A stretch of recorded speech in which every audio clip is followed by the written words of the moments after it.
gonna be this way. Swim so free. A Capitol Hill to Soccer bopper.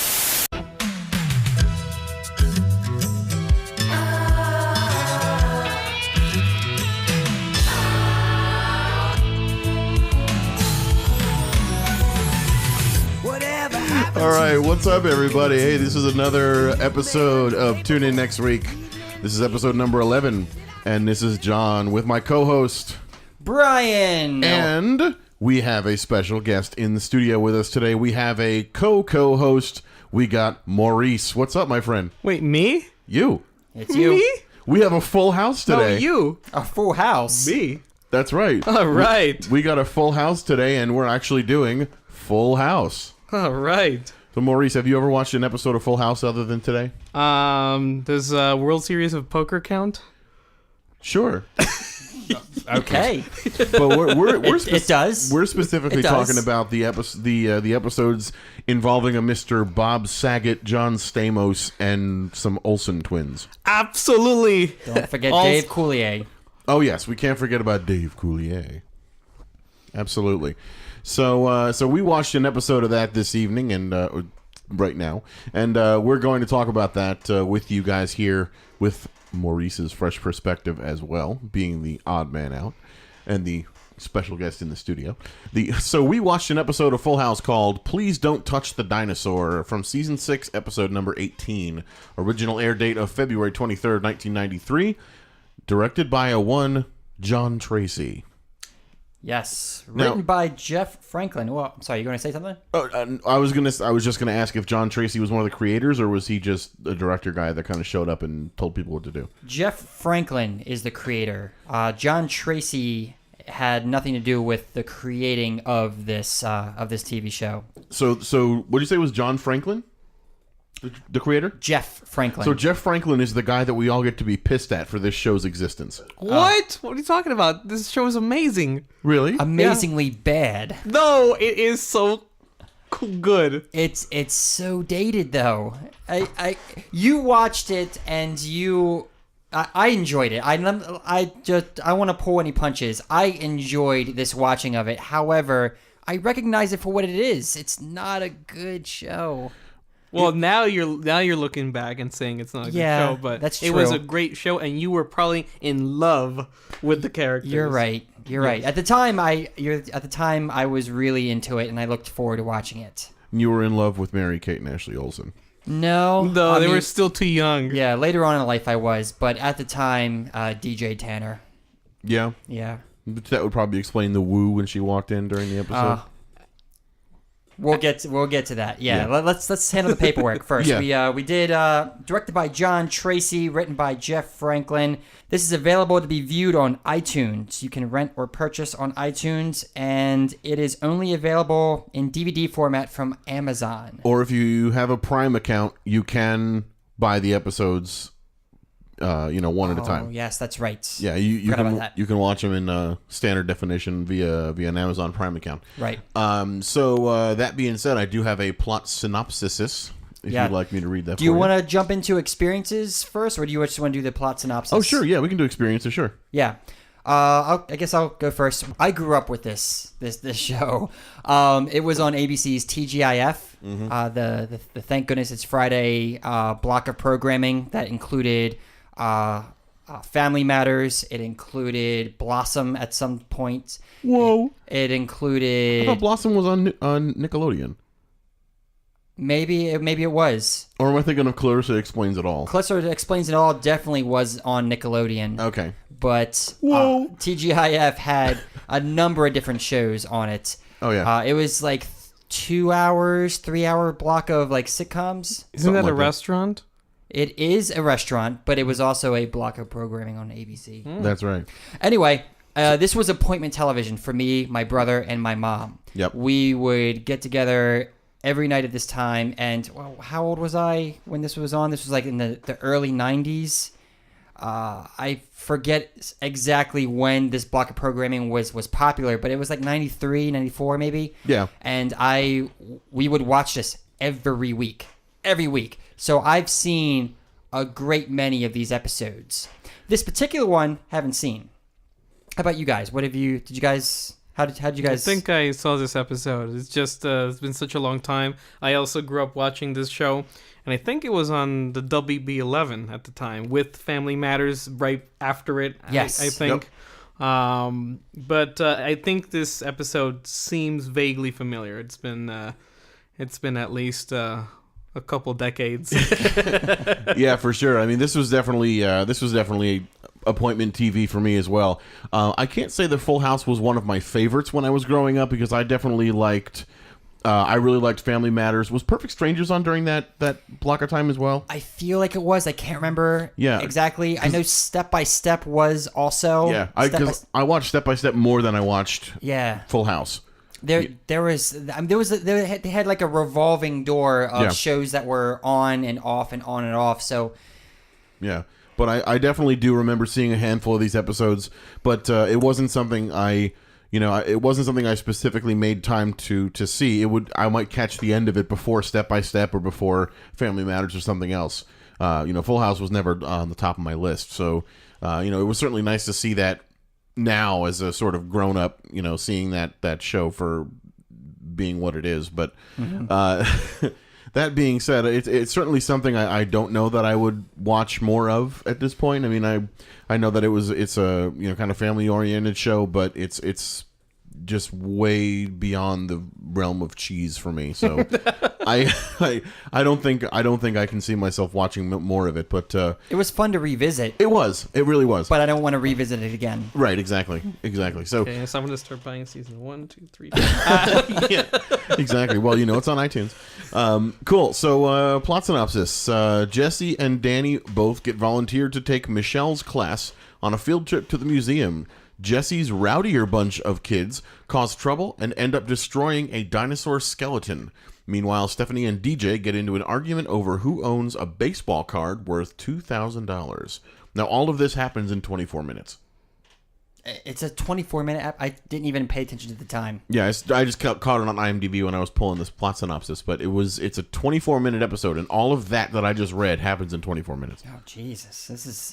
This is as... action-packed. Yeah, like Seinfeld, but not as good. Yeah, exactly. But Seinfeld, like with Seinfeld and also with like Frasier, the humor is so much is very back and forth like a tennis match, where this is a lot more situational, or your people are acting out like little sketches, and the sketches are funny as opposed to little one-liners and quips and whatnot. Right. Yeah. Cool. So let's shall we jump into the nitty-gritty? Yes. Yeah. This episode opens kind of like a cold open. So a cold open being where you just jump into a scene. Right. This show doesn't really... It opens up with a shot of the Golden Gate Bridge, which is also in the opening credits. Right. But it opens with a shot of the Golden Gate Bridge and then Full House blazing across the screen. And then they go into Uncle Jesse and Joey, Dave Coulier, singing to Michelle and the boy twins, Dem Bones. Right? Is it Dem Bones? No, they were doing This Old Man. Yes. This old man. This old man, he played knick-knack, blah, blah, blah, whatever. On his thumb. Yeah. Yes. Yeah. And what I found hilarious at this point was, I mean, I wanted to shut it off at that point, but but then little Michelle opens her mouth and she goes, "You're putting me to sleep." And I was like, I agree with you. This really? sucks. Oh, I was the opposite. Really? Granted, it was a children's song that he was playing on the piano, but I felt that she was just being pushy. Like, you're putting me to sleep. It's just her delivery just turned me off. See, I was just trying to remember the lyrics. I'm like, I've definitely heard this song before. Yeah, for sure. But I did like Michelle's attitude, actually. You like her attitude? I like her attitude. Oh, I don't She's like her little attitude. Miss Tude. She's got so much tude. Is it cute? Is it cute to you? No. It's not cute to me either. I mean, It's obnoxious. it's strange. Yeah, it could be. But I think it's because I haven't been submerged in that for so long. Like, it's all new to me almost again. Right. After not seeing it for years and years and years, to just jump right into it, it's... Yeah. Yeah. You take it at face value rather than being like, oh, that's just Michelle being Michelle. Yeah, which, I mean, she had that too the entire episode, so that you're that totally is Michelle being Michelle. But to like, I would call myself an outsider because I haven't watched the episode, or haven't watched the series in years. And I wonder if she still has that attitude nowadays. well, you'll have to Probably. ask. You'll have to ask the two sisters. I even had to ask Brian. I said, "Do the two Olsen twins play the same character?" Because I completely forgot that. Right, and of I course forgot that is it Michelle? it's Michelle and Mary Kate. No, I'm No, sorry. Ashley. Oh, dude. Oh, Mary Kate man, I'm and Ashley embarrassed. Olsen play Yes. Michelle Tanner. The way that they put it. Well, we'll get to that in a second. After we'll get to that because I made a note of this. So Jesse and Joey are playing This Old Man. Michelle's like, oh, it's putting me to sleep. So they put a reggae theme to it, and they play a reggae version, Which is of even This worse. Old Man. Terrible. Granted, John But you could Stamos- dance to it. You could dance to it, You but could, but I wouldn't be caught dead I dancing don't want to to that. dance to it. Yeah. I don't want to. Yeah.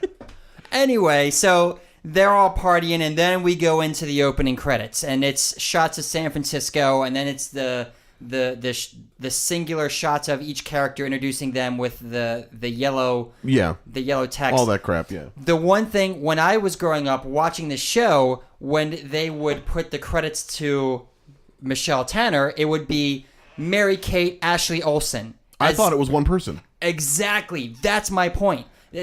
I thought it was one person with four names. Yeah, or I mean, like, or it could have been somebody like her first name was Mary Kate, her middle name is Ashley, and her last name is Olsen. Because like in Home Improvement, Jonathan Taylor Thomas went by three names. Yes, exactly. Or like Zachary Ty Bryan, or those people went by three names. So maybe she had four names, but little did we know it was two different people. I was well into my teens before I knew that it was twins playing this same character. Now, what I want to know is why did they do that?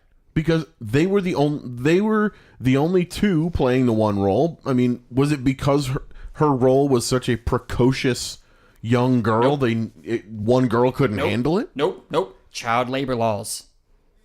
You can't have a child on screen working, quote unquote, working for more than a set amount of time that is dictated by either OSHA or maybe one of the actors unions. I don't know specifically what it is, but they got twins. So when one got tired and cranky and couldn't do it anymore, because this was a small baby at the beginning of this episode. This Right. show ran for 7-8 seasons. How long did it run?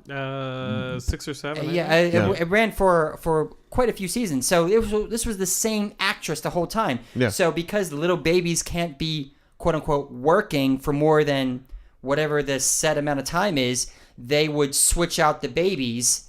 Wow. So that's something that's still used to this day, because you have stories with children, with babies in it. Right. So you can't.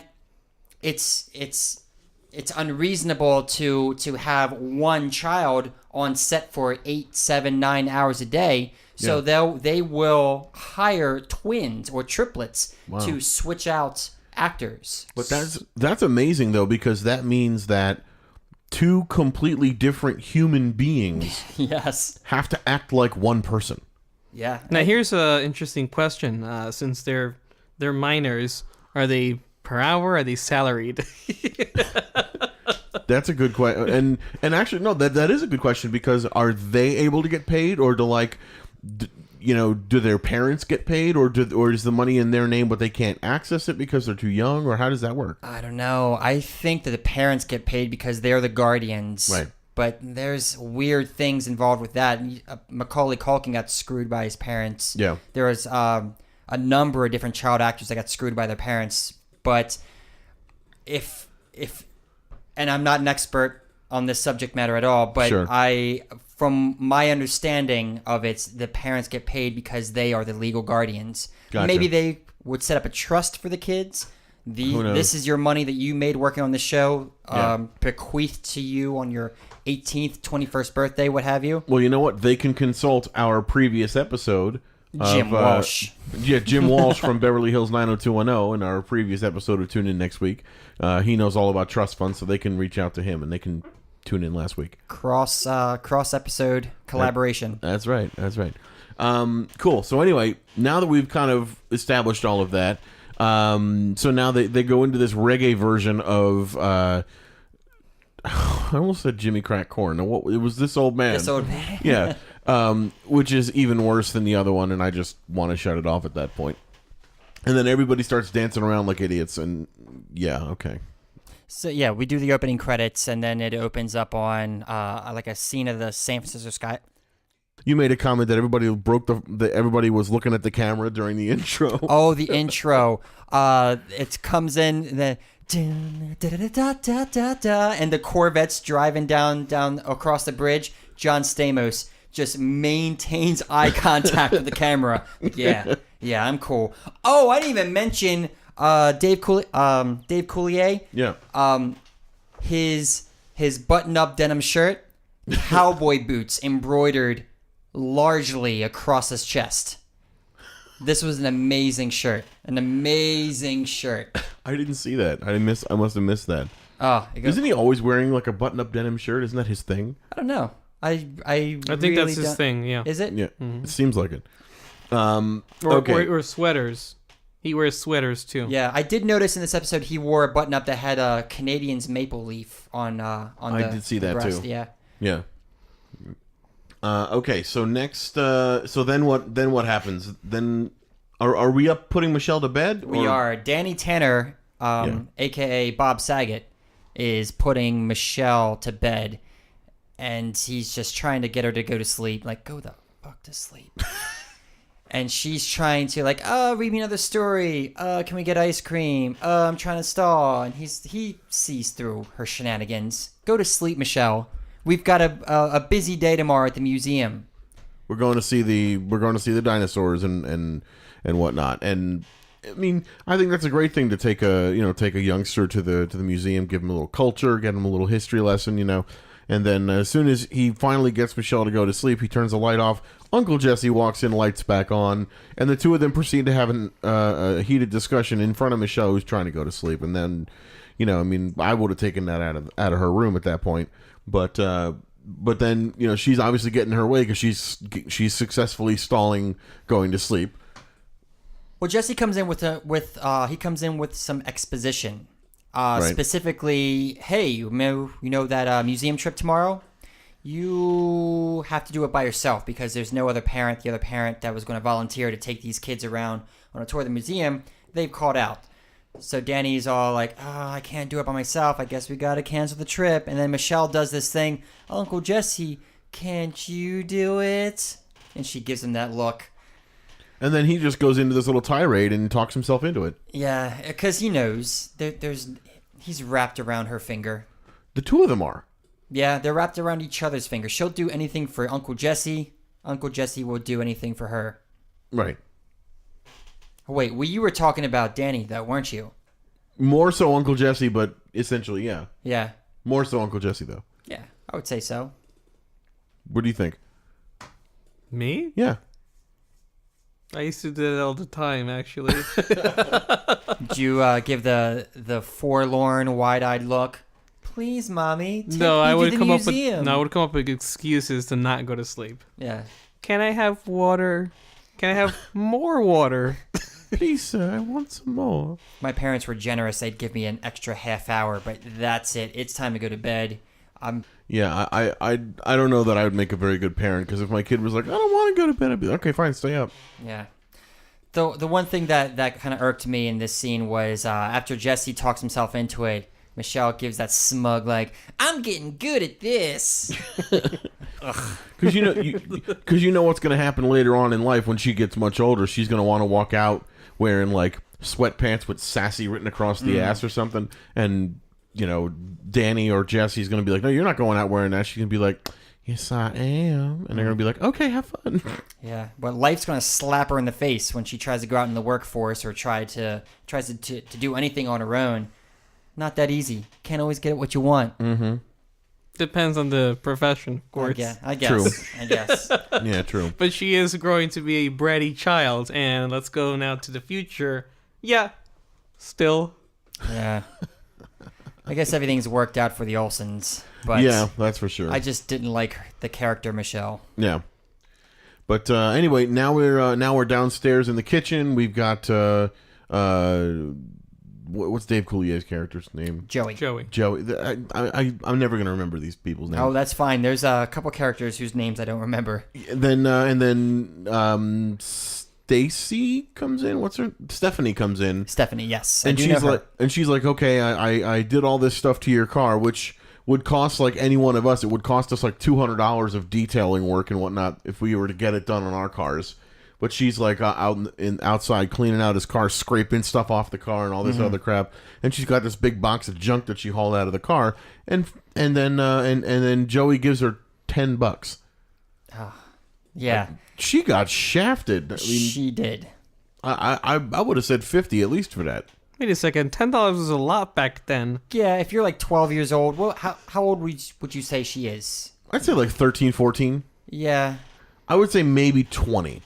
No. $20. $20. Okay. Yeah. 20 bucks. 13, 14 years old, yes, $20. Because like you figure $20, that'll get them like a CD. Because like Yeah. CDs were coming into their own then. So I mean, she could go to the store and The buy an Wall. album. FYE. Sam Goody. Coconuts. Yeah. The Wiz. I don't know, The Wiz, what? Nobody beats The Wiz. I'm Maybe not that was a New familiar. York thing. Was it a New York, New Jersey thing? That was in New Jersey. Right, but it was The Wiz? You never... It was an electronics No. store. Oh, With No. 6th Avenue Not and... familiar, no. wow. No? I'm like Sixth Avenue? Wilmington, Philly. That's as far as my youth went. Anyway, but $20. I mean, I would think that would be more akin to that level of labor of what she was doing. But nevertheless, she comes in with this box of crap, and he gives her the $10, and then she says, "Well, what do you want me to do with all this?" And he goes, "Oh, keep it. It's yours." So I guess that was the rest of her payment, maybe $10 in cash, and then whatever she found. And among the load of crap that she found was a little pile of baseball cards. Mm-hmm. Some of which they were swooning over, and then DJ walks in with her boyfriend. They swooned over one, Yeah, Jim Palmer. Right. Everyone else, bad hair, no hair. right. Come on now. But Jim Palmer, who I'm not familiar with, neither of you guys are baseball guys, are you? No. No. I used to play baseball in high school. Wait, did you ever like collect baseball cards or do any of that? No, me No, I neither. collected Pokemon cards. Okay, yeah, no, I didn't do anything. Admirable. Respect has gone up. Nice. So they trade the cards off, and then DJ and Steve, I guess, walk in, and Steve is DJ's boyfriend, and Oh, hang on. Yeah. When DJ walks in, first thing that happens, audience, because this is a live studio audience that's watching this episode. yes, So she walks in and they just woo, woo! It wasn't like Married with Children level. No, where it was whenever subtle. Christina, It was a little... it was subtle. There was like 3-4 people in the audience who was like, yeah. but like she did. I don't think she looked all that hot. Number one, When you're I disagree. When you're very young and she's older than you, there's just that like... well, yeah, but number two, like she's what, 16, 15? At the time, I was 8, 9.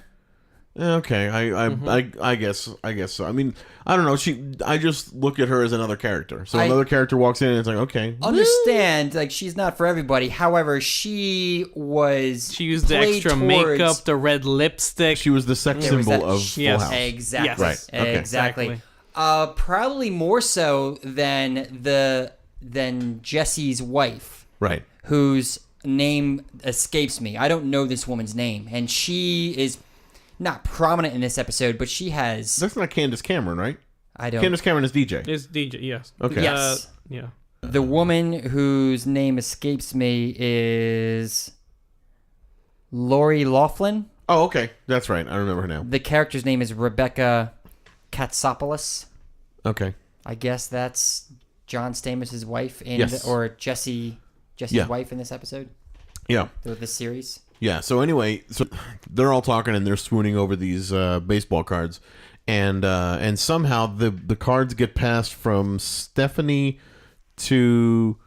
A Nolan Ryan card. It gets from Stephanie to DJ to Steve. I thought they got the whole card, the whole batch got passed along, and then Stephanie kept the cute one, and DJ gave the rest of them to Steve, her boyfriend. Well, was Jim Palmer the cute one, or was Nolan Ryan? Nolan the cute Ryan wasn't the cute one because they were downplaying that whole thing. DJ thought Nolan Ryan was cute, so Steve took it from her. Yeah, but then she took it from him. I'll keep the cute one and grabbed it back from him. Because Stephanie took the cute one. Yeah, Stephanie grabbed and snatched it. I'll keep the cute one. You could keep the other one. Okay, so Jim Palmer was cute, but why did Steve wind up with Nolan Ryan? Because it was in the pile. Badge, yeah. So he just took all the. I distinctly remember him taking one from DJ because. No, DJ took one from him. DJ took the cute one from him. He took the rest. No, DJ handed the. No. Oh my God! Too many people. We're confusing characters now. No, hold on. So Stephanie was giving Steve the cards, and then DJ says, you know, the no hair, the this and that, and then notice, oh, this one's cute. I'll have this one, and Steve is like, oh, he's cute. I'll take that. Oh yes, he took it. Yes, because he got jealous. That's what it is. And that was my note. Yeah. Got jealous of a.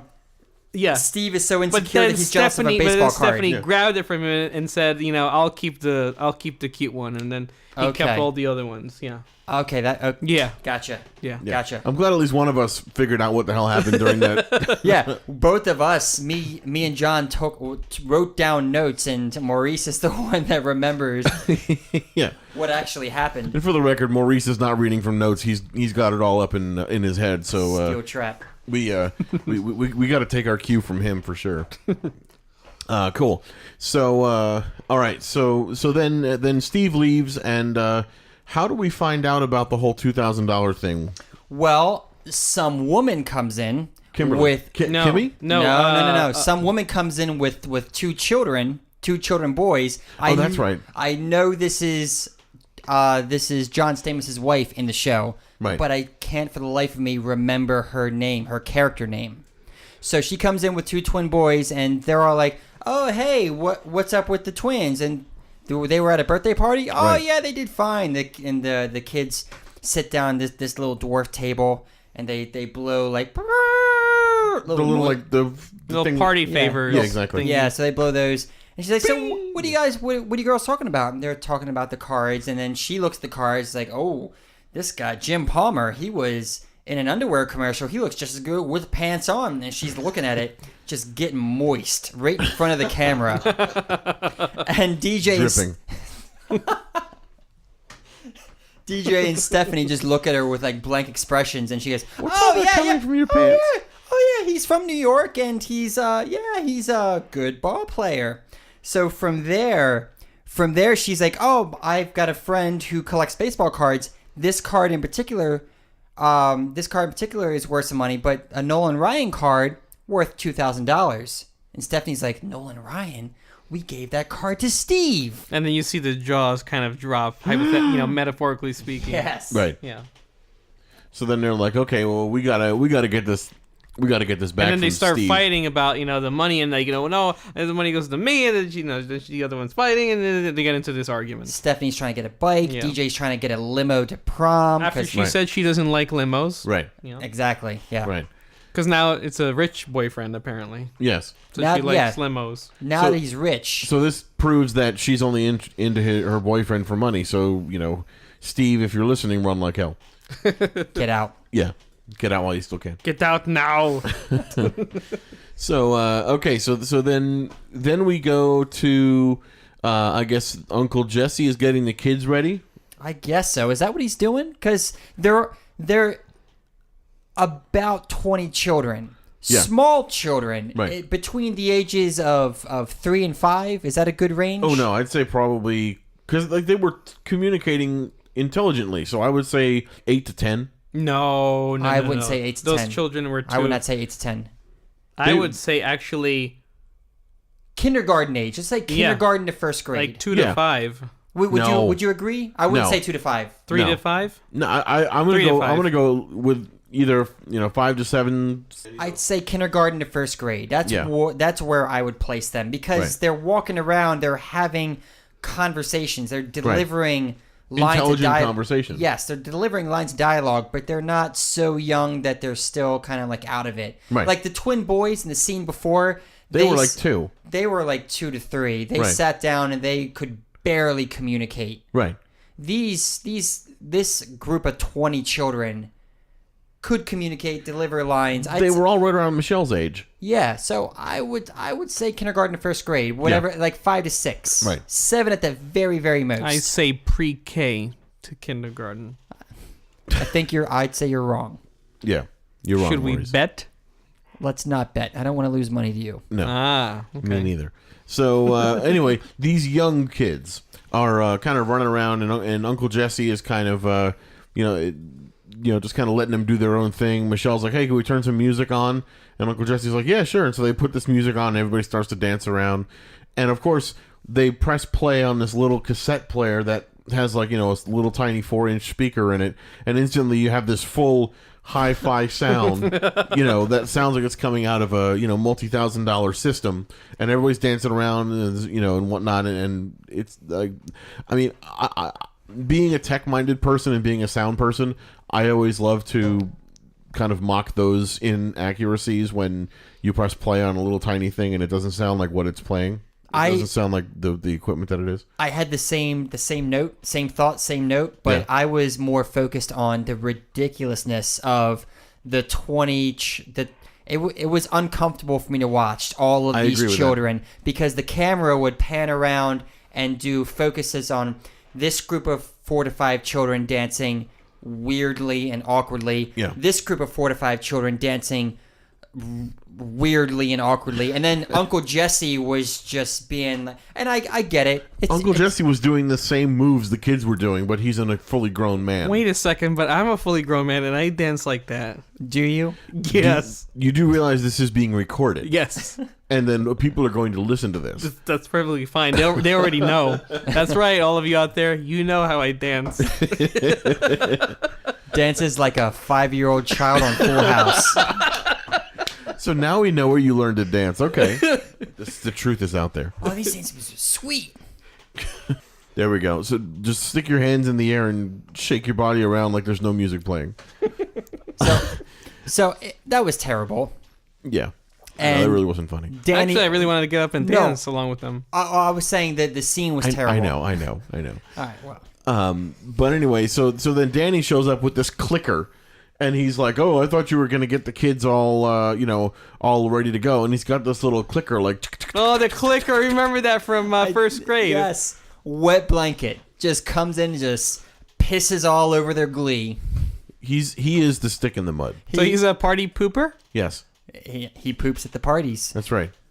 Poops at the parties. Comes in with his clicker. He's like, all right, guys, everybody line up. Everybody split up into groups. Get your buddy. Yeah, Nobody wants to hear you, Danny. yeah, of course, Jesse's the cool one. right. Obviously. Because that leather coat, right? Right. It was the leather coat. And the hairdo. Yeah, There wasn't a more glorious mullet than John Stamos' mullet. doesn't he still have Oh, that yeah, I mullet get too? this. This is business in the front, party in the back. That's right. And he was partying in the back. Oh yeah. Danny comes in, stick in the mud, and he's like, "Okay, well, we got to get everybody lined up and whatnot." And then he says he says to the kids, "Okay, anybody that wants to have a day filled with fun and learning, line up behind me." And a bunch of kids line up behind him. And this one kid kind of stands out, and he goes, "Oh, I've been looking forward to this all night." No, he says, "I was awake all night with anticipation." Yes, he used an SAT word. That's right. And His hair is smartly combed to the side. He's wearing a nice button-up flannel tucked into his jeans. Yep. He's got... he didn't dress himself. He did not dress So himself. studious. Yes. And I then appreciated him, though. oh yeah, absolutely. These I kids mean, have they just get this vocabulary. They're so grown up already. His teacher marked in his report card, "A pleasure to have in class." I mean, there's always those kids. I mean, I remember from when I was that age, there was at least a couple of kids that were the kind of goody two shoe suck up kids that would always. Hey, no, but I'm saying that was how they acted. I was friends with children like that. Me too. I was not Me too. that guy. I was not that guy. Nor was I. I was that guy. Yeah, we would have been friends. I did write down baby Maurice. I wrote the line. I was awake all night with anticipation. I was like, yeah, that's little Maurice right there. But hey, you know what? That's good. I mean, you turned into a stand-up guy, so that's a good thing. Yeah. Barely. So they split up into teams, and then they split up into groups. So they split up into groups, and Michelle is the last one to pick, and she goes over to Danny, and Danny's like, hey, welcome to my group. And she goes, can I join Uncle Jesse's group? And she goes over there, and Danny is clearly bummed.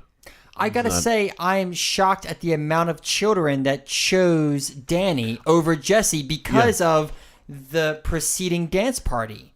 The dance party, as cringeworthy as it was, and as much as I didn't like watching it, Right. putting myself in one of those small children's shoes, I would have had a great time partying with Jesse. Why would anyone choose Danny Tanner?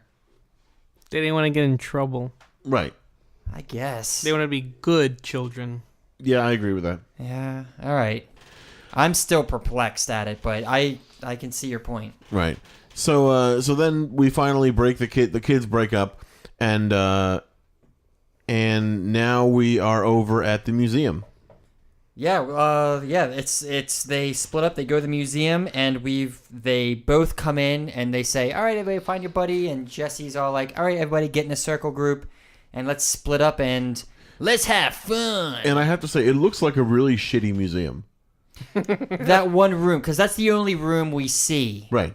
It's got a second floor. Yeah, but it looked like a shitty museum. I mean, the walls were painted sky blue. Was it sky blue? It seemed like a teal to me. Like a pastelish type of thing. There was one dinosaur exhibit in the middle, and a bunch of paintings around the. They did have a little dinosaur. They did. Right, but I mean, the little dinosaur is probably something you could buy at Walmart. Why was that not secured, by the way? Why was that not bolted down to the, right, to the pedestal? But why did they have temporary stanchions around this massive, which we learn later is a $4 million dinosaur? Why did they have it stanchioned off with portable, movable stanchions? I mean, every museum that I've been to has had permanent bars. Yeah. In the ground that were like at least chest height, or they were waist height. So it was not as easy to get around them. Yeah. Well, it was the 90s, so. But even still, there should have been better security around that. It was a safer world back then. It was. You're right. I've been to museums, and I remember being to museums when I was younger that had. It was harder to get at the exhibits, but I have seen old school museums and other like the Franklin Institute in Philadelphia. Yeah. Have you ever been there? No. They had some of those some of the displays that you could walk up to, and they weren't stanchioned off, but they weren't as you can't get closer than this. Yeah. Granted, this museum is sloppy. Yeah. It's sloppy, especially when you're having a tour of children come through. Right. They should have had this T-Rex stanchioned off a little more securely than it was. Right. That, and where were the museum employees? Well, one of them came in at the end. All we saw was one guard that looked perplexed. One Rick Moranis security guard. Right. But, I mean, if you're taking a group of 20 kids to a museum, wouldn't you think it would behoove you to get a tour guide or to get someone from the museum to actually take the group around? That was actually one of my notes. Like, this is a field trip to a museum, and the volunteer parents are leading the tour? Yeah, that's crazy. Yeah, these things are usually set up by the museum. They're structured. There's a tour guide. There's a person that leads you around. Granted, you do need volunteer parents. You need that to keep these little monsters corralled. Right. But you've got somebody that directs you through the museum, talks a bit more about the exhibits, and makes it structured, like you said, John. Right. Structured. But Right. you need money to pay the tour guides, and obviously they were on a low budget.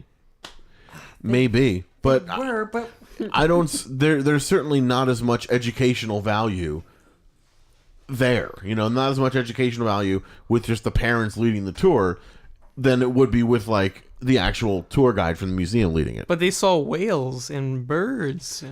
they sure did. And they also had escalator races, as Uncle Jesse let slip. So they went through and looked at the whale exhibit. Michelle let it slip. Michelle let the slip. Yes, Yeah. yes.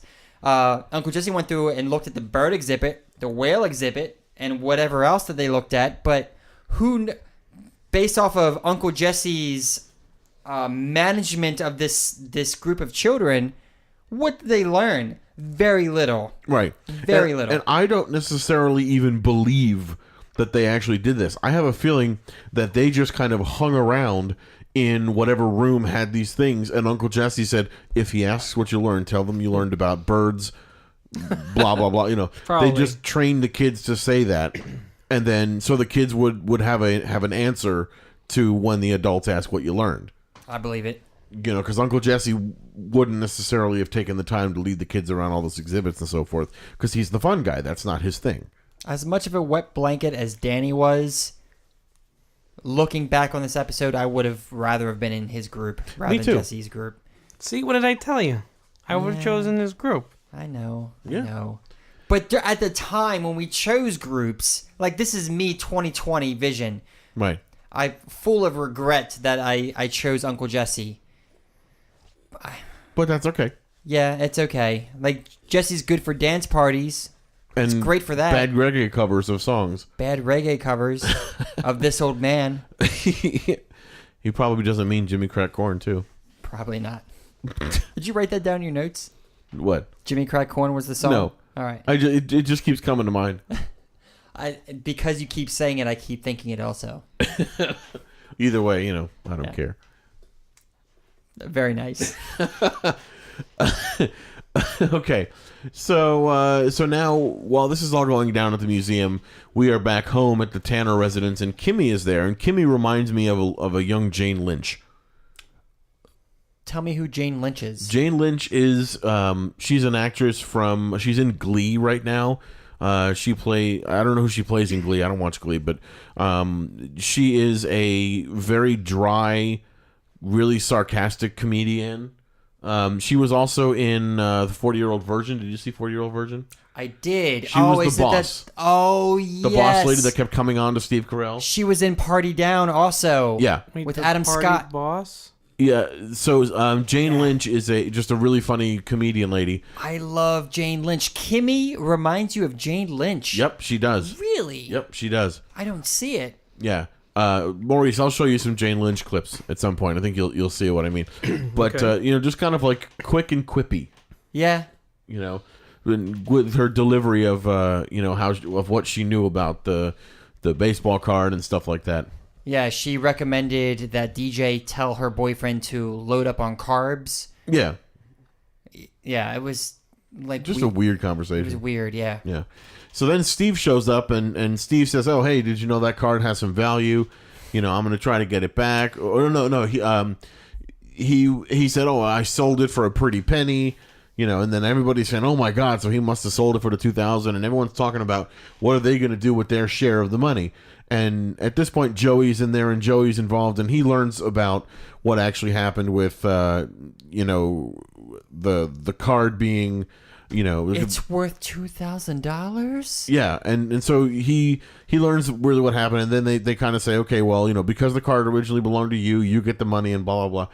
And then Joey says, you know what? I'm just going to split the money with all you guys, which I think is a nice gesture. It's great. And then Steve goes, oh well, we're all going to split $30. It's like, dude, you sold a $2,000 card for $30. Wait, is that a 3 with 1 0? Yeah, that's Joey's exact line, And Who does he sell it to, John? Who does some he other sell- guy, some 9-year-old kid, His 9-year-old brother. right?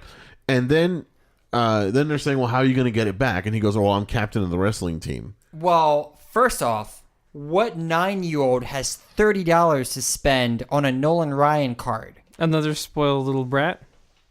True. Very true. That's something I didn't think of, but I still can't imagine any anybody younger than 12 having more than $10 at a time. I mean, my grandmother gave me money for birthdays when I was like 7, 8, 9 years old. Maybe he saved it, or maybe he stashed it away for the time when his brother sells him a Nolan Ryan card. I guess so, but why would you want to spend $30 as a 9-year-old? Right. As a 9-year-old, why would you want to spend $30 on a Nolan Ryan baseball card? He must have really loved Nolan Ryan. Sounds like it. I just inexplicable. Yeah. I don't understand. Right.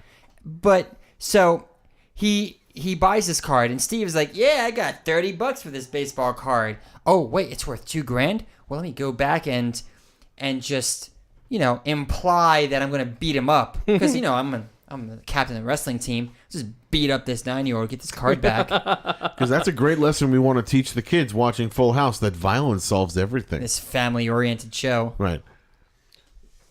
So, so he runs out, and then now we go back over to the museum, and we got to kind of talk about the kind of main plot of the show here of what happens at the museum next. Oh yeah. So Maurice, you wanna talk us through that sequence? I love this. Please. Dun, dun, Let's dun, read the dun, yeah. dun, dun, dun, dun, dun, dun. Well, what happens? Well, the kids start going crazy. They start running around.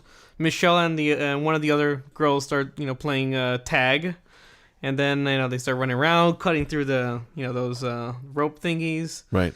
And then Michelle grabs onto the leg from the dinosaur, and then The big centerpiece dinosaur. Yep. And then it the big bone, what is it, the tibia, Yeah. falls off, and then it's like Jenga, Yeah. it starts just falling into pieces, and Yep. yeah. the way it all fell down. So she goes up, she grabs like the legs, like, "Oh, you can't get me. I'm here." And she's grabbing the leg, and the leg just falls off. Yeah. And then it's just a slow rumble, and she gets out from under it, and they all look up at it, and it's just like a little bone falls off here, it shakes some more, a little bone falls off here, shakes some more, a little bone falls off here, shakes some more, and it just goes and goes until it all just fucking crumbles down. Yeah.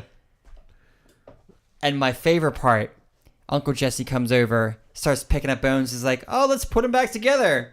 Dem bones, dem bones, dem bones, dem bones, dem bones, dem." And then he's like, the leg bone's connected to the hip bone. It's like, yeah, because that's really going to help you put together a gonna help dinosaur. out. Actually, that song is helpful. It is helpful if you know the song and you know the bones that connect together. Right. But for the lay person, Well, yeah, and also, I mean, you don't have just a leg bone. You have like 8 different bones in there that all connect to each other. So you'd have to be, throwing in a lot of big medical words in there. The blah, blah, blah, blah is connected to the blah, blah, blah, with the blah, blah, blah, blah, and all the blah, blah, blah. Like the humorous. Yeah, all that stuff. it's connected to the tibia is connected to the clavicle is connected to, it's probably all I think wrong. you have a deformed human at that point. Yeah. Yeah, that's the funny bone will be in there somewhere too. But Some experiment somewhere. what I found funny too at this point was there was no museum employee or museum staff there except for one security guard that just kind of walks in and going, huh? To me, at a glance, I thought it was Rick Moranis. It looked like Rick Moranis. Big old glasses, security guard uniform, just, huh? Just like a little tiny, like probably an 80-pound, 80-year-old man, with glasses who looked like you could blow him over just by sneezing on him. You could knock him over by sneezing on him. And he just kind of walks into the room with the big dinosaur pile of bones and just, oh my God.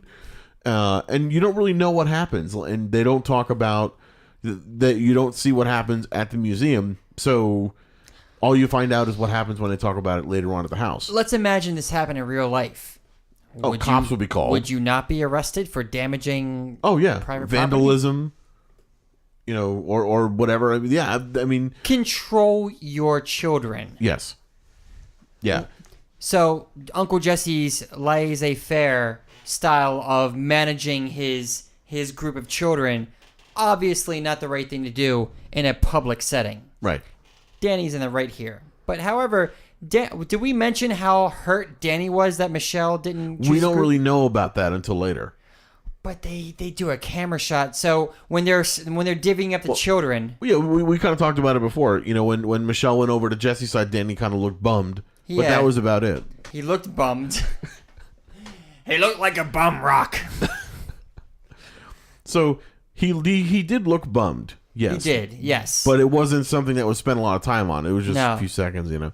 But you find out more about that later on. Yeah. But when we get back to the house, there's a big argument between them, the two of them, saying, Uncle Jesse is defending his, his relaxed kind of approach to things, and Danny is defending his structured approach to things. And I completely side with Danny on this. I do also. When you have a large group of kids, you need to have structure. I don't even need to ask Maurice. Maurice is all on Danny's side. Unless we're going to the club. Yeah. But it makes perfect I'll take Uncle Jesse to the club. I would take him to the club. Yeah. Absolutely would. Sure. I take him to the club. Totally. Give me some sweet But babes. that's where that type of behavior is appropriate. Yeah. Not in a museum with, priceless artifacts and dinosaurs, It Dinosaur blows bones. my mind how irresponsible he is with small children in this public kind of setting. Right. Before Michelle ruined a $4 million dinosaur replica, Right. there was a child up on the balcony who was throwing what looked like programs or Pamphlets. The pamphlets down from the second floor to the first floor, and Jesse was like, "Don't do that. Stop doing that. Do that again. I'm coming up the stairs." Does it again. Do that one more time. I'm coming up the stairs. Does it again. Do that one more time. I'm coming up the stairs. Like great discipline skills right come there. on now. You get what you get, Right. Uncle Jesse. Right. He's clearly in the wrong here. And so anyway, the two of them are arguing back and forth at the house, and then Michelle just kind of puts her foot down and she goes, "It was my fault. You guys are arguing, but it was my fault about the dinosaur." And she just storms upstairs. Yeah, you should be arrested, Michelle. Yeah, exactly. Put that bitch in juvie. Go to jail. But and then Danny and Jesse are like, "Let's go," and they go up to her room, and this part was like in every Full House episode, there was always like either the bedroom scene or like the scene where there's the sappy music and some the like mushy emotions. The feel good. Oh, the lesson of Pretty the day. standard trope. Yeah, but what I found funny was there was just this constant back and forth, like, no, I did this wrong. No, shouldn't have done this, and I should have been like this. And it was like, okay, you all get it. You guys get why this went to shit. It's completely obvious. And it seems like everything that everyone was saying was completely obvious. It was almost like we were watching them tell each other what they already knew. Of course, you shouldn't have been as hard on Uncle Jesse for being a hard ass because you felt bad about Michelle. You shouldn't have rode him that hard. Uncle Jesse, you shouldn't have been so lax with all these small children. It's dangerous.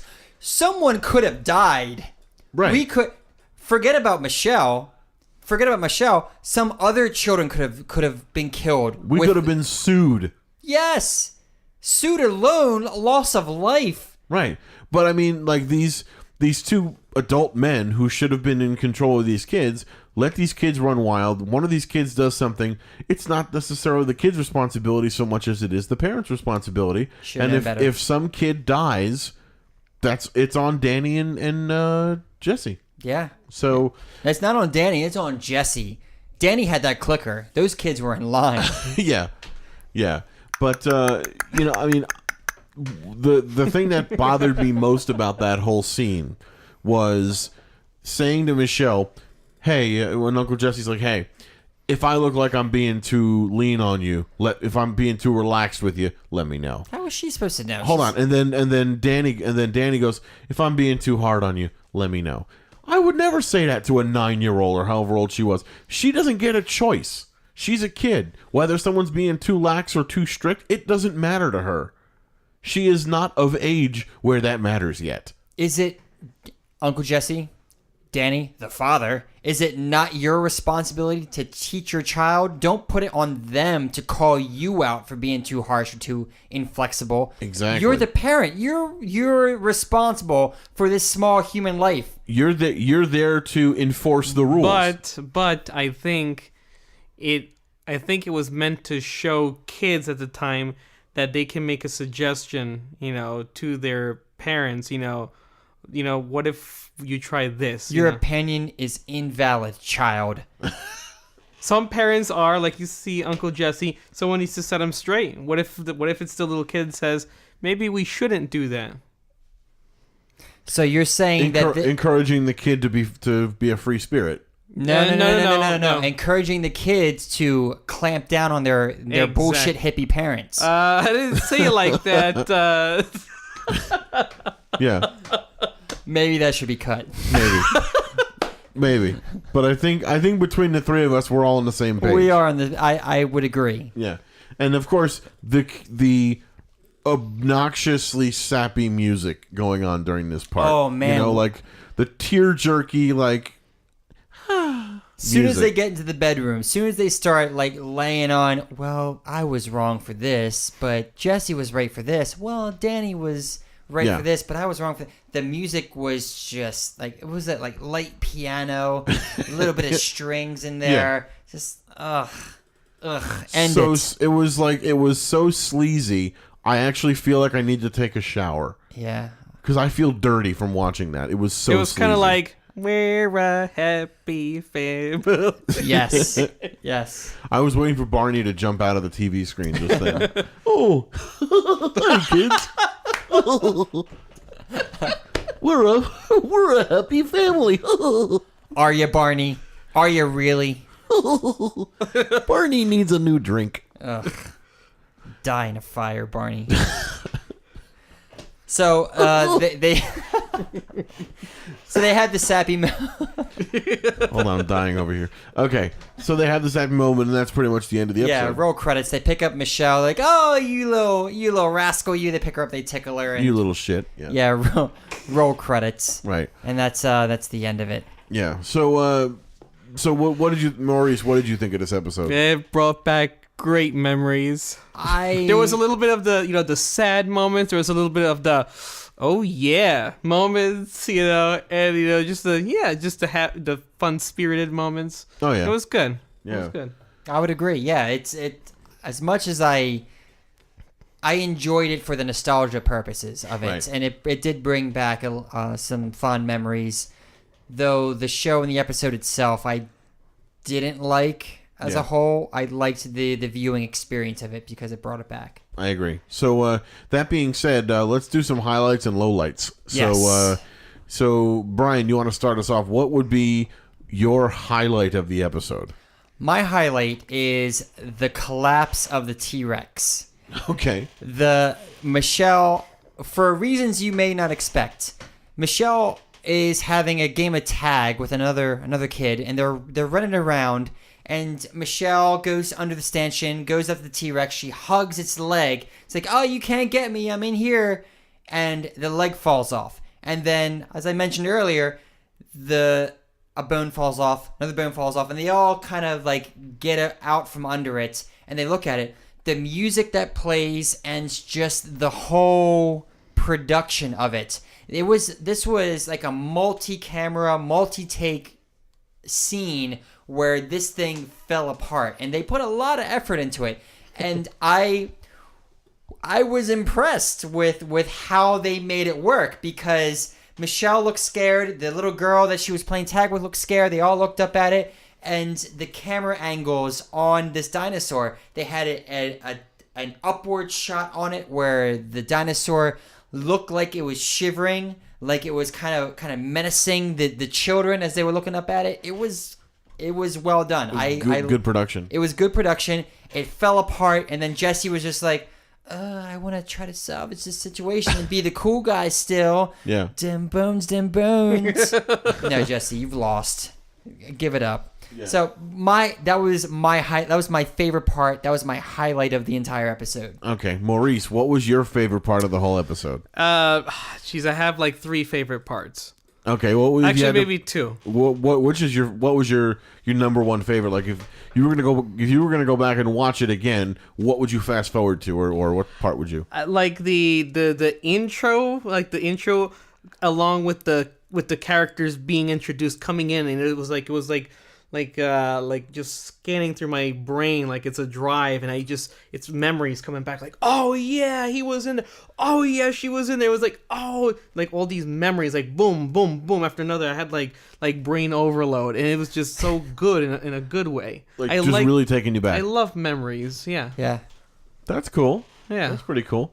So I would have to say that for me, the highlight of my episode, the highlight of the episode for me, I would have to say was Danny in this episode. Danny kind of just always being the voice of reason, in the end, whatever was happening, whether it was all the kids acting up, getting ready to go. Danny was the voice of reason. Like, because I like structure in things, and I very much align with him. He was the voice of reason.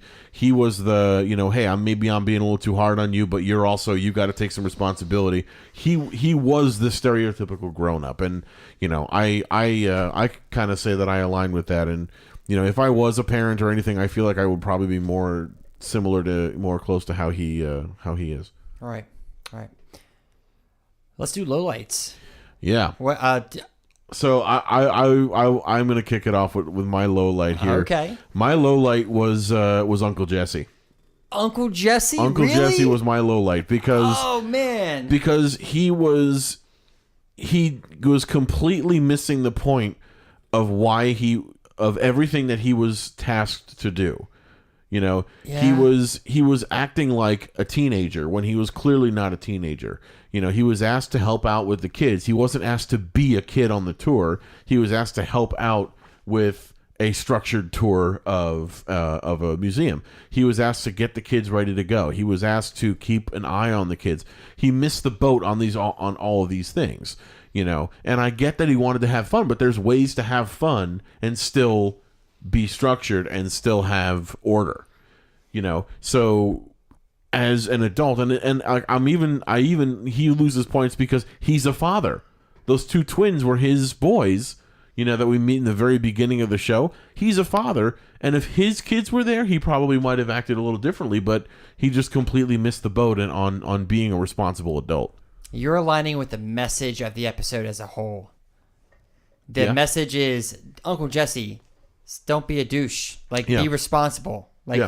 Lead these children. They look up to you. And it even started in the very beginning when when they were trying to put Michelle to sleep, and Danny's like, okay, lights out, turns the light off. Uncle Jesse walks in, turns the light back on, and has a conversation with Danny right in front of Michelle. If I were him, I would have said, hey, Danny, I got to talk to you for a second. Yeah. Pull Danny out of the room, have that conversation in the hallway, downstairs in the family room, whatever. Say, hey, look, we got a problem. We're short-staffed on this trip, blah, blah, blah. Don't do it in front of the kid. Very good point. So, Maurice, what was your lowest point of the episode? Actually, the museum. I was never into dinosaurs. I was always into the science section of the museum. Mm-hmm. Okay. So I think there was too much time spent in the museum and not enough time spent at the home, where all the crazy drama always used to happen was at the house. So I think there was too much focus on Bones and less focus on the drama that was just really hilarious, Yeah, because there could have been a lot more ramifications from, having the dinosaur destroyed. We don't know if Michelle had to do some extra chores or, anything happened to her. Because all they did to her was just have a little talking to with her. And she didn't really, what did she learn from this? A lot of this show is typically focused on the home life of these characters. And I always liked the home life because when I was a kid, I was always intrigued. I was an only child for most of my life, and I just growing up, and I was very sheltered, and I was raised in a very different fashion, and just knowing about what real, children and teens and what they're going through, and all those different phases of life. Yeah. Being able to see that was just it was a big learning experience for me. Seeing other family circles kind of happening. Exactly. Yeah. Totally. Right. My low light was the character Steve, DJ's boyfriend. Really? Really, this guy. Very minor character. He's a very minor character, but he was my least favorite part. Okay. Kimmy Schmidt. I liked Kimmy Schmidt. I liked her quips. I liked her weird peanut gallery style of commentary on the baseball card situation. Right. DJ's boyfriend just didn't like him. Felt like a third wheel. He was extra in the scene. His comment on abusing this 9-year-old boy, douchebag. Yeah. Even the character whose name I don't know, I liked better than Steve. John Stamos's wife, the mother of his two children. Yeah. I still don't know that character's name, but I like her much better than I like Steve. Sure. Steve just seemed like Extra. not extra, just like, I don't want to say smarmy, just like too comfortable in his position with DJ. Like, oh yeah, I'm DJ's boyfriend. Oh I'm yeah, I got this DJ. card. Oh, yeah. Yeah, I got this card. I'm gonna sell this card to a 9-year-old. Yeah, $30. Nah, dude. Nah, Yeah, get out of here, Steve. I, You're extraneous. You're not gonna last. yeah. We don't need to. You know you're temporary. But the thing is, he was in the opening credits, so he's obviously a, he's there as a keeper. He's there to stay for a while. He was part of the opening credits. He's not gonna last. Did you guys hear that there's a Fuller House on Netflix? Yes. Ouch. Oh God. Ouch, indeed. I'm gonna watch it. I'm going to Is it watch out? it. I'm not sure. Wait, I don't get it. With the same cast? Most of the same cast. There will be Really? most of the same cast. Wow. You're not gonna. It's going to be focused on some of the kids, though. It's going to be. I think DJ and Stephanie are going to be in it. You may have cameo appearances from Dave Coulier, Bob So Saget. they're gonna You be may- grown. They're gonna be grown They're ladies. grown. Yes. Oh, they're grown. Yeah. Fuller House. I think. Oh, God. I think Stephanie has kids. Maybe DJ has the kids. I don't know, but I'm very interested in watching this. There's a trailer on IMDb that you can check out. Okay, we'll have to check that out. Maybe we can post a link to it on our blog. I think that would be a great idea. Yeah, we got to do our Amazon reviews. There are Amazon reviews that I found that are hilarious that I Yes. would like to share with the both of you. Okay. I purposely looked for 1-star reviews because Those are always the best. those are going to be better than just the 5-star reviews. The 5-star reviews are great for what they are. Oh, I love the show. It's so great. Nostalgia, blah, blah, blah. I mean, we have those feelings. We've expressed those feelings on this recording. Right. But the 1-star reviews always have a warm spot in my heart. So let me find you some of the best that I've found on Okay. Amazon. The first one is a 1-star review by Sir Dax Michaels, submitted October 28th, 2015. You will wish you were dead. The review begins, Eek! The Olsen Twins! It aired from September 22nd, 1987 to May 23rd, 1995, broadcasting 8 nauseating seasons of 192 flatulence-inducing episodes. We need to call this guy and get him as a guest spot on our podcast here. The review continues, remembering this show makes me feel ill. Having someone watch this show 10 hours a day should replace the death penalty as capital punishment. Wow. There is a gratuitous amount of exclamation points and inexplicable capitalization throughout this review. Wow. So if he didn't like it that much, why didn't he stop within the first 3 minutes? He needed to let you know how he felt. I mean, we're talking. Wait, so he put himself through this suffering just to be able to report on the suffering? Yes, and also to make sure that he was accurate in his description in that they were flatulence-inducing. I I mean, I've heard of things being bad, but I've never heard flatulence-inducing. I've got a few more for you guys. Go for it. This one is by R.S. Nasinski, April 20th, 2008. The review is entitled "Hate It!" Exclamation! Exclamation! Exclamation point. Now, is this for just this episode or for the series? This is for the series. Okay. This show suck. They are always trying to be some sort of perfect family, and I'm so glad it's not on TV anymore, thank God! So there was a number of exclamation What points. a hater. Yeah. Big I'll say. hater. Yeah. 1 star. I've got a couple more for you. Go for it. This one is 1 star. This is by Amazon customer, July 29th, 2014. I hate this. Show my opinion. I've got 2 more for you. 1 star review by Brendan, August 8th, 2014. You couldn't pay me $50 to watch this series. That's a 1 star review. And my favorite 1 star review is by Shirley Thompson, submitted January 14th, 2015. The review is as follows. Thank you. It came quickly. Daughter was pleased. 1 star. So why was it? That's just funny to me. 1 star. Thank you. It came quickly. Daughter was pleased. This person just was confused by the internet. Right. Confused by the rating system. I believe she thought 1 star was the top notch. Like it's number 1. Like it was nothing. Yeah, exactly. Well, that kind of brings us close to the end of our episode here. But speaking of things that are more than 1 star, like 5, we want to give 5 stars to the people at JB Recording. That is the recording studio that we record our podcast at. We're the resident podcast here, so thank you for that. Feel free to visit their website, www.jbrecording.com, for all of your music production needs. Home sweet home! That's right.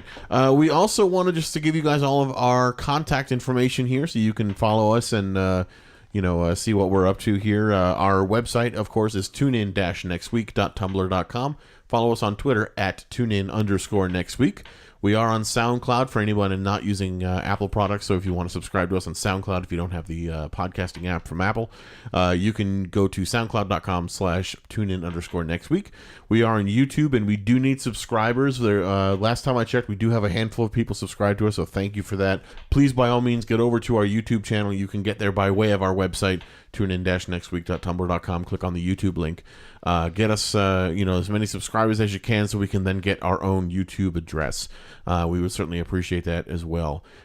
So please feel free to reach out to us anytime. We would love to know what you guys are thinking. We love doing these podcasts for you guys. We appreciate you listening to them. I want to give a special thanks once again to Maurice for joining us here. It was great having It you. was my pleasure, yes. Yep. Come back again. Please do. We Can would I love make to have you a again. request since I'm a special guest? Of course. We have to conclude again with the theme song for Full House. We always do. Absolutely. Okay. So thank you very much for hosting me. This was actually a new experience. I've never spoken to a fancy microphone like you have here. It's like floating and it's suspended in the air. it is. It was really, really fun, actually. It brought back memories. We got to discuss it. We got to be silly. I can't wait to tune in next week. Fantastic. Awesome. All right, guys, and you heard the man. Tune in next week. Thanks for listening. We'll see you soon.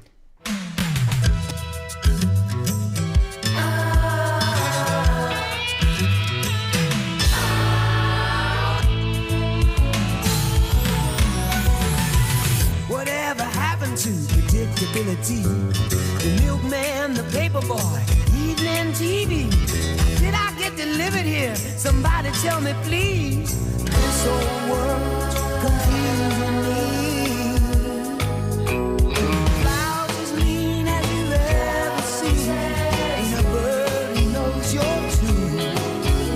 Then a little voice inside you whispers, don't sell your dreams so soon. Everywhere you look, there's a heart, a hand to hold on to.